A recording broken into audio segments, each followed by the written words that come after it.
તો પેટા ચૂંટણીના અનુસંધાને વધુ વિગત જણાવવા માટે અમારા એડિટર અભિજીત ભટ્ટ અમારી સાથે જોડાઈ ગયા છે। તો અભિજીત ભટ્ટ, આપનું સ્વાગત છે।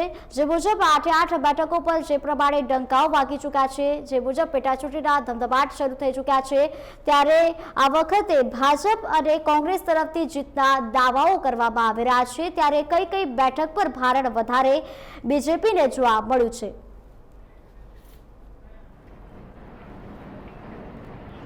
જી નિષ્ઠા, જણાવી દઉં તો જે પ્રકારે 8 બેઠકો માટેની પેટા ચૂંટણીનું મતદાન સવારના 7:30 વાગ્યાથી શરૂ થઈ ગયું છે અને જે પ્રકારે મતદાન ચાલી રહ્યું છે, હાલમાં ધીમી ગતિએ મતદાન ચાલી રહ્યું છે, પરંતુ બપોર પછી આ મતદાનમાં વેગ મળે એવી શક્યતાઓ દેખાઈ રહી છે અને જે 8 બેઠકો છે તેમાં કોંગ્રેસ અને ભાજપ બંનેની પ્રતિષ્ઠા દાવ પર લાગેલી છે।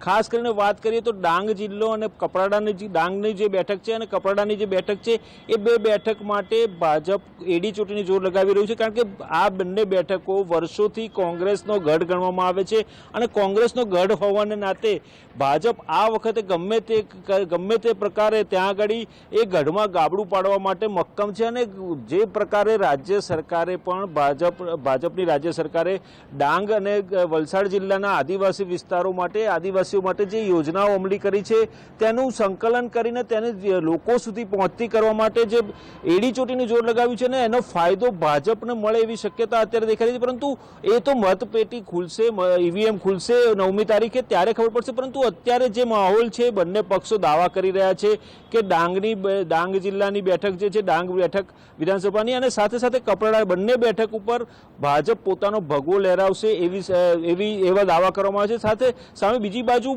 કોંગ્રેસના જે ઉમેદવારો છે, કોંગ્રેસે પણ એડી ચોટીની જોર લગાવી છે, કારણ કે કોંગ્રેસમાંથી દગો કરીને 2017માં ચૂંટણી જીત્યા, કોંગ્રેસની ટિકિટ પર ચૂંટણી જીત્યા પછી દગો કર્યો રાજ્યસભાની ચૂંટણી પહેલા અને ભાજપમાં સામેલ થઈ ગયા અને ભાજપને આને કારણે પેટા ચૂંટણી આપવી પડી છે। ત્યારે કોંગ્રેસ પક્ષ પલટુઓના મુદ્દા ઉપર બંને બેઠકો ઉપર પ્રચાર કર્યો હતો અને એનો ફાયદો કોંગ્રેસ ઉઠાવવા માંગે છે।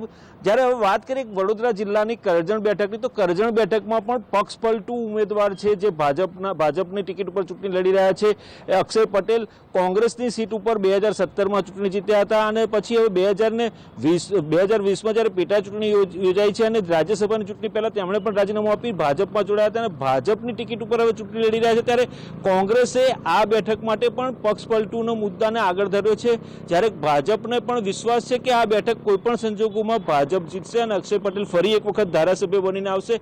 સૌરાષ્ટ્ર કચ્છ બાજુની વાત કરીએ તો સૌરાષ્ટ્ર અને કચ્છમાં ભાજપનો દબદબો 2017ની ચૂંટણીમાં ઓછો જોવા મળ્યો હતો, કારણ કે સૌરાષ્ટ્રની મોટા ભાગની બેઠકો પર કોંગ્રેસે વિજય પતાકા લહેરાવી હતી 2017માં, પરંતુ જે પ્રકારે રાજ્યસભાની ચૂંટણીઓ થઈ અને રાજ્યસભાની ચૂંટણી પછી જે પ્રકારે પક્ષ પલટો કરવામાં આવ્યો અને 2020માં જે કોંગ્રેસના ધારાસભ્ય પદે ચૂંટણી જીત્યા હતા 2017માં અને 2020માં રાજ્યસભાની ચૂંટણીના પહેલા કોંગ્રેસના ધારાસભ્ય પદેથી રાજીનામું આપી દેનારા જે ધારાસભ્યો હતા એ લોકોએ રાજીનામું આપી દીધા અને ભાજપમાં જોડાઈને ભાજપની ટિકિટ ઉપર ચૂંટણી લડી રહ્યા છે। ત્યારે આ મુદ્દે કોંગ્રેસે સમગ્ર 8 બેઠક ઉપર પક્ષ પલટુના મુદ્દાને પ્રાધાન્ય આપી પક્ષ પલટુઓને જાકારો આપવા માટેનો એક નારો આપ્યો છે અને પક્ષ પલટુઓને જાકારો આપશે એવો વિશ્વાસ વ્યક્ત કરીને તેઓ આ બેઠકો પણ જીતી જશે એવો દાવો કર્યો છે। ત્યારે બીજી બાજુ ભાજપે પોતાના સરકારના જે વિકાસના કામો છે, પ્રજાકીય કામો છે, એને ધ્યાનમાં રાખીને એનો પ્રચાર કર્યો છે અને એમાં પણ ભાજપ પણ દાવો કરી રહ્યું છે કે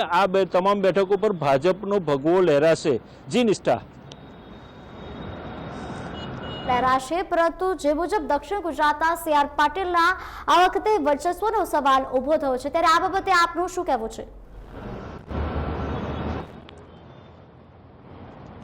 જી, જે પ્રકારે CR પાટીલ ભાજપના પ્રદેશ પ્રમુખ તરીકે નિમણૂક કરવામાં આવી અને ભાજપના પ્રદેશ પ્રમુખ તરીકે તેમના કાર્યકાળમાં પહેલી પેટા ચૂંટણી યોજાઈ રહી છે, પહેલી વખત પેટા ચૂંટણી યોજાઈ રહી છે અને તેમણે જ્યારે પ્રદેશ પ્રમુખ બન્યા અને પછી સૌરાષ્ટ્ર અને ઉત્તર ગુજરાતના સંગઠનાત્મક પ્રવાસમાં પણ તેમણે દાવો કર્યો હતો કે 2022માં જે ચૂંટણી યોજાવાની છે વિધાનસભાની અને એમાં 2022ની ચૂંટણીમાં 182 બેઠક ભાજપ જીતશે અને એવો સંકલ્પ વ્યક્ત કર્યો હતો અને એમણે કીધું હતું કે એક પણ બેઠક ઓછી આવશે તો રાજીનામું આપી દઈશ. અને આ વખતે પણ તેમણે 8 બેઠકોની જે પેટા ચૂંટણી છે એમાં દાવો કર્યો છે, 8 બેઠકો જીતવાનો સંકલ્પ વ્યક્ત કરી દીધો છે.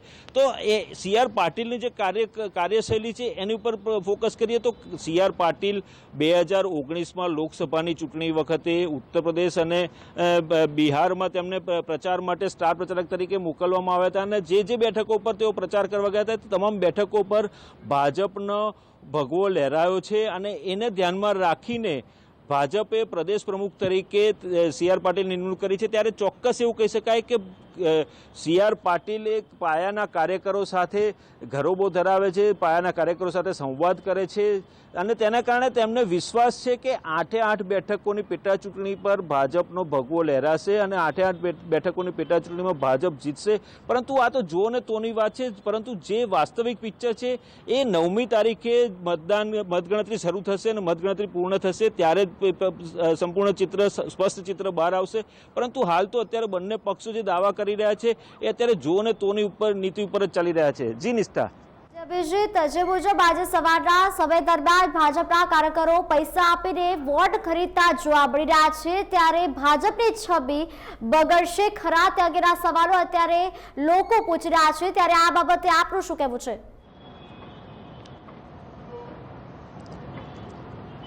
જી ચોક્કસ, જે પ્રકારે એ સોશિયલ મીડિયામાં એક વિડીયો વાયરલ થયો છે જેની ઇન્ડિયા ન્યૂઝ પુષ્ટિ કરતું નથી, પરંતુ જે વિડીયો વાયરલ થયો છે અને જે પ્રકારે પૈસા આપીને ભાજપનો નંબર 1 બટન છે એ ભાજપનું છે. કરજણ બેઠકનો વિડીયો છે, કરજણના પોર અને ઇટોલા વિસ્તારમાંથી આ વિડીયો વાયરલ થયેલો છે અને ત્યાં આગળ 1 નંબરના ઉમેદવાર પર ભાજપના ઉમેદવારનું નામ છે. ત્યારે ભાજપના ઉમેદવારને મત આપવા માટે નંબર 1નું બટન દબાવજો એવું કહીને જે પૈસા આપવાની વાત છે, તો જે પ્રકારે કોંગ્રેસ અત્યારે દાવો કરી રહ્યું છે કે પૈસા આપીને મત ખરીદવાની જે વૃત્તિ ભાજપની છે એ ભાજપ કરી રહ્યું છે એવા આક્ષેપો કરી રહ્યું છે કોંગ્રેસ. પરંતુ બીજી બાજુ પ્રદેશની નેતાગીરી સાથે ઇન્ડિયા ન્યૂઝની વાતચીત થઈ છે. ઇન્ડિયા ન્યૂઝની વાતચીત થઈ એ પ્રમાણે ઇન્ડિયા ન્યૂઝે પ્રદેશ નેતાગીરીને પૂછ્યું હતું કે આ વિડીયો જે છે એ કેટલો સાચો છે, કેટલો ખોટો છે. ત્યારે પ્રદેશ નેતાગીરીએ પણ આ મામલે તપાસ કરીશું એમ કહ્યું છે. સાથે સાથે એમ પણ કહ્યું છે કે આ ખોટો પ્રચાર કરવામાં આવ્યો છે, અપ્રચાર કરવામાં કોંગ્રેસ દ્વારા જ કોંગ્રેસના કાર્યકરો ભાજપના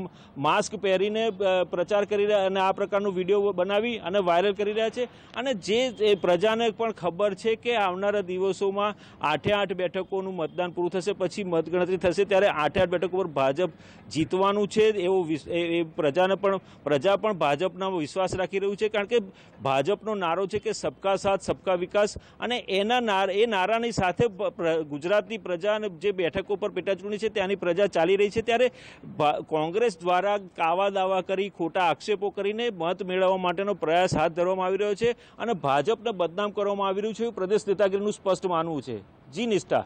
અભિજીત, આપણે વાત કરી કે ભાજપની જીત પ્રાપ્ત થશે આ બેઠક પર, પરંતુ જે પ્રમાણે અક્ષય પટેલે કોંગ્રેસમાંથી રાજીનામું આપી દીધું અને ત્યારબાદ ભાજપનો ખેસ ધારણ કર્યો, તેના કારણે જનતામાં પણ એક વિશ્વાસ વ્યક્ત કરવાની એક રીત પદ્ધતિ પણ બદલાતી જોવા મળી હતી. ત્યારે આ વિડીયો જ્યારે વાયરલ થયો છે ત્યારે અક્ષય પટેલને પસંદ કરવામાં આવશે કે નહીં તે પણ હવે સવાલ ઉભો થયો છે.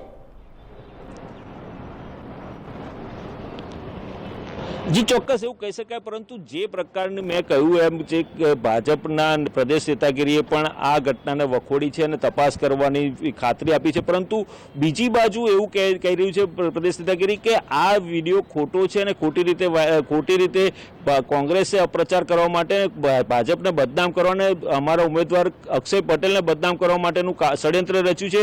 ત્યારે આવનારા દિવસોમાં તપાસના અંતે પાકી માહિતી બહાર આવશે. પરંતુ હાલ તો જે પ્રકારે પક્ષપલટુઓ માટેનું જે રાજકારણ છે, પક્ષપલટુઓના વિરોધમાં કોંગ્રેસનો પ્રચાર છે, તો તમને યાદ કરાવી દઉં, દર્શકોને પણ યાદ કરાવી દઉં કે જે થોડા વખત પહેલા ભરતસિંહ ઝાલા અને ધવલસિંહ ઝાલા અને અલ્પેશ ઠાકોરની પેટા ચૂંટણી યોજાઈ હતી. એ લોકોએ કોંગ્રેસમાંથી રાજીનામું આપ્યું હતું અને જે પ્રકારે ભાજપમાં જોડાયા હતા અને પછી ભાજપની ટિકિટ ઉપર ચૂંટણી લડ્યા હતા, ત્યારે બંને નેતાઓને તેમના મત વિસ્તારમાંથી જાકારો આપવામાં આવ્યો હતો અને તેઓ હારી ગયા હતા. અને સાથે સાથે ભાજપે એ વખતની પેટા ચૂંટણીમાં થરાદની બેઠક જે ભાજપનો ગઢ ગણાય છે એ પણ ગુમાવી હતી. પરંતુ જે પ્રકારનું અત્યારે ચિત્ર છે કે જે પ્રકારનો માહોલ છે, કોરોનાની વૈશ્વિક મહામારી વચ્ચે પ્રથમ વખત આ ચૂંટણી યોજાઈ રહી છે, પેટા ચૂંટણી યોજાઈ રહી છે. પ્રજા મત માટે આપવા માટે બહાર નીકળી રહ્યા છે અને એમાં પણ જે પ્રિકોશન્સ રાખવામાં આવે છે તેને કારણે અને કોરોના કાળ દરમિયાન રાજ્ય સરકારે કરેલી કામગીરી ઉપરાંત જે કોઈ નેતાઓ છે, જે રાજકીય આગેવાનો છે, એ લોકોએ કરેલી કામગીરી એને ધ્યાનમાં રાખીને પ્રજા આ વખતે મત આપશે ચોક્કસ કહી શકાય. જી નિષ્ઠા. જે અભિજીત 8 બેઠકો પર કયા સમીકરણો સર્જાતા જોવા મળ્યા છે તે અંગે જણાવો.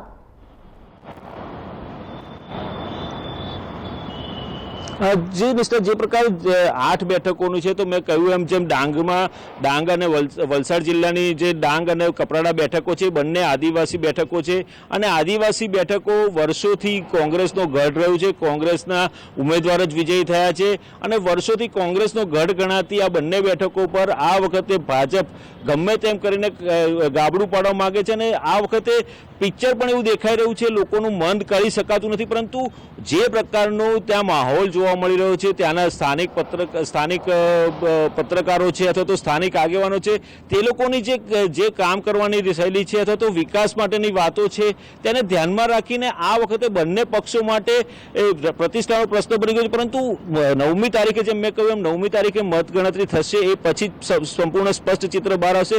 એવી જ રીતે કરજણમાં પણ કરજણના વિકાસના કામોમાં પણ જે પ્રકારનો વિકાસ થયો છે અથવા તો જે પ્રકારનો વિકાસ કરવામાં આવ્યો છે, કોંગ્રેસના ધારાસભ્ય પદે હતા અક્ષય પટેલ અને પછી કોંગ્રેસમાંથી રાજીનામું આપી અને જે પ્રકારે ભાજપમાં જોડાઈને ભાજપની ટિકિટ ઉપર અત્યારે પેટા ચૂંટણી લડી રહ્યા છે, ત્યારે આ બેઠક પણ બંને પક્ષો માટે પ્રતિષ્ઠાના જંગ સમાન છે. તો કચ્છની અબડાસાની બેઠકની વાત કરીએ, જે નંબર 1ની બેઠક કહેવાય છે આપણી ગુજરાત વિધાનસભામાં, જે 182 બેઠક છે એમાં પહેલા નંબરની બેઠક છે. કચ્છ જિલ્લાની અબડાસા બેઠકનો ઇતિહાસ પણ રસપ્રદ રહ્યો છે કે એક વખત ચૂંટાયેલો ધારાસભ્ય બીજી વખત ક્યારે ચૂંટાતા નથી અને વર્ષોથી જ્યારથી એ લોકશાહીનું અમલ થયો છે અને લોકશાહીના ઢબ પ્રમાણે ચૂંટણીઓ થાય છે, તેમાં જોવા મળ્યું છે કે એક વખત ચૂંટાયેલો ધારાસભ્ય બીજી ટર્મ માટે ચૂંટાતો નથી. ચાહે સામાન્ય ચૂંટણી હોય કે પેટા ચૂંટણી હોય વિધાનસભાની, તેમાં ક્યારેય બીજી વખત ધારાસભ્ય પદે ચૂંટાતા નથી. પરંતુ આ વખતે જે છે એ પ્રતિષ્ઠાનો પ્રશ્ન બનાવ્યો છે ભાજપે